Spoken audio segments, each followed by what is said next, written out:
ലഹരിയുമായി ബന്ധപ്പെട്ട വിഷയം പറയുമ്പോൾ അത് മതവൽക്കരിക്കേണ്ട ഒരു വിഷയമല്ല. മറിച്ച് എല്ലാ വിഭാഗം ആളുകളും ലഹരിക്ക് അടിമകളായ ആളുകളെ നമുക്ക് കാണാൻ കഴിയും. അത് മദ്രസയിൽ പഠിച്ചവരും പഠിക്കാത്തവരും അതുപോലെ തന്നെ അന്യമതസ്ഥരും ഒക്കെ ഉണ്ടാവും. മൊത്തത്തിൽ മുസ്ലിം സമൂഹത്തെ സംബന്ധിച്ചിടത്തോളം മദ്യം അവർക്ക് നിഷിദ്ധമാണ്. അതുകൊണ്ട് തന്നെ മുസ്ലിങ്ങൾ അത് ഉപയോഗിക്കുമ്പോൾ പ്രത്യേകം എടുത്തു കാണിക്കപ്പെടും എന്നുള്ളതാണ് ഒരു കാര്യം. മറ്റൊന്ന്, ഒന്നോ രണ്ടോ ഒറ്റപ്പെട്ട സംഭവങ്ങൾ മാത്രം ഉയർത്തിപ്പിടിച്ച് മദ്രസകളുടെ പ്രസക്തി നഷ്ടപ്പെടുത്തുക. അതുപോലെ തന്നെ അദ്ദേഹം പറഞ്ഞ അദ്ദേഹത്തിൻ്റെ ആ പ്രസംഗത്തിൽ ഞാൻ മനസ്സിലാക്കിയിട്ടുള്ളത് മദ്രസാ പഠനം ശോഷിച്ചു പോകുന്നു, അത് കേവലം സ്കൂളിൽ മാത്രം ഒതുങ്ങുന്നു, അതുപോലെ തന്നെ പണ്ഡിതന്മാരുടെ വഴലുകളൊക്കെ കേവലം സമ്പത്തിന് വേണ്ടി മാത്രമാകുന്നു എന്നിത്യാദി ചില പരാമർശങ്ങൾ എന്തുദ്ദേശിച്ചാണ് അദ്ദേഹം പറഞ്ഞത് എനിക്കറിയില്ല.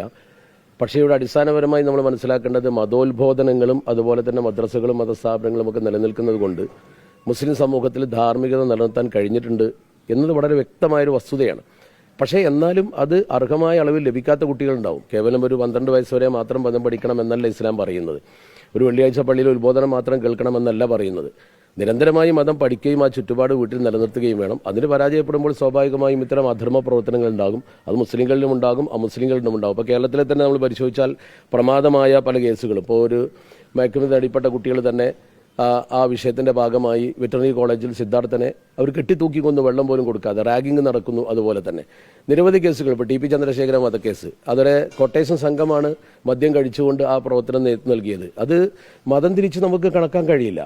ഇവിടെ വളരെ പ്രധാനപ്പെട്ട ഒരു വസ്തു എനിക്ക് സൂചിപ്പിക്കാനുള്ളത്, ലഹരിയുമായി ബന്ധപ്പെട്ടാണ് അദ്ദേഹം ഈ പ്രഭാഷണം നടത്തിയത് എങ്കിൽ കേരളത്തിൽ ഏറ്റവും പ്രധാനപ്പെട്ട ഒരു നിയമം ഉണ്ടായിരുന്നു. തദ്ദേശ സ്വയംഭരണ സ്ഥാപനങ്ങൾക്ക് ഇത്തരം ബാറുകൾ അതുപോലെ തന്നെ മദ്യശാലകൾ അനുവദിക്കുന്നതിന് കൃത്യമായ നയരേഖയും അതുപോലെ തന്നെ നിയന്ത്രിക്കാൻ അവൾക്ക് അധികാരവും ഉണ്ടായിരുന്നു. പ്രത്യേകിച്ച് തദ്ദേശ സ്വയംഭരണ സ്ഥാപനത്തിൻ്റെ അനുമതിയോടുകൂടി മാത്രമേ ഒരു സ്ഥലത്ത് മദ്യശാല തുടങ്ങാൻ കഴിയൂ എന്നായിരുന്നു നഗരപാലിക പഞ്ചായത്ത് നിയമം വന്നപ്പോൾ ഉണ്ടായിരുന്ന സംവിധാനം. നമുക്കറിയാം, കേരളത്തിൽ C.T. അഹമ്മദ് അലി മന്ത്രിയായിരിക്കുന്ന സമയത്താണ് അദ്ദേഹം തദ്ദേശ സ്വയംഭരണ വകുപ്പ് കൈകാര്യം ചെയ്യുമ്പോഴാണ് ആ നിയമം വന്നത്. അതിനുശേഷം പിന്നീട് 1999 ശ്രീ നായനാർ മുഖ്യമന്ത്രിയായി വന്ന സമയത്ത് ആ നിയമം എടുത്തു കളഞ്ഞു.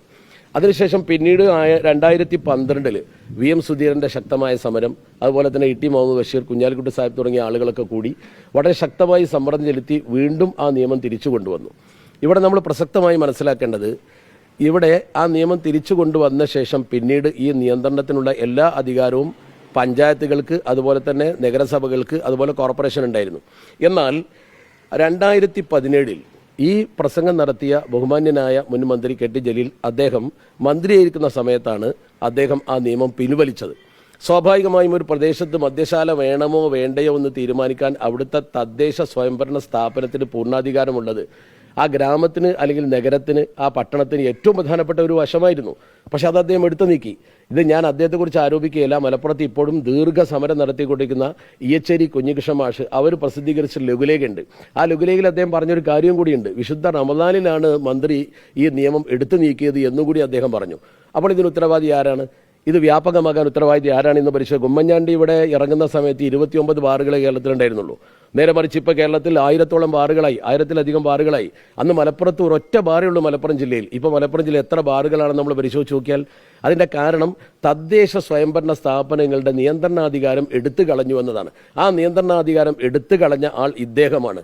അതുകൊണ്ട് തന്നെ അദ്ദേഹം ഈ പ്രസംഗിക്കുമ്പോൾ സ്വാഭാവികമായും അദ്ദേഹം തൻ്റെ ആ പിൽക്കാല ജീവിതത്തെക്കുറിച്ചും പ്രവർത്തനത്തെക്കുറിച്ചും ഒന്ന് തിരിഞ്ഞു നോക്കേണ്ടതായിരുന്നു. മാത്രമല്ല, ഇതേ പ്രകാരം തന്നെ വിശ്വാസരാഹിത്യം സമൂഹത്തിൽ വരുത്തത്തക്ക വിധത്തിൽ സ്വർഗത്തെക്കുറിച്ച് അദ്ദേഹത്തിന് ഒരു പരാമർശമുണ്ടായിരുന്നു. ആർക്കും സ്വർഗത്തിൽ പോകാമെന്ന രീതിയിൽ ഒരു മതവും അതിനോട് യോജിക്കുന്നില്ല, പ്രത്യേകിച്ച് ഇസ്ലാം മതം ഒട്ടും യോജിക്കുന്നില്ല അതിനോട്. ആ രീതിയിലുള്ള പരാമർശങ്ങളൊക്കെ നടത്തുമ്പോൾ സ്വാഭാവികമായും ഒരു വിശ്വാസരാഹിത്യത്തിലേക്ക് സമൂഹത്തെ കൊണ്ടുപോകുന്നതിന് അത് ഉപകരിച്ചിട്ടുണ്ടോ എന്നുകൂടി പരിശോധിക്കേണ്ടതാണ് എന്നാണ് സാന്ദർഭികമായി എനിക്ക് സൂചിപ്പിക്കാനുള്ളത്.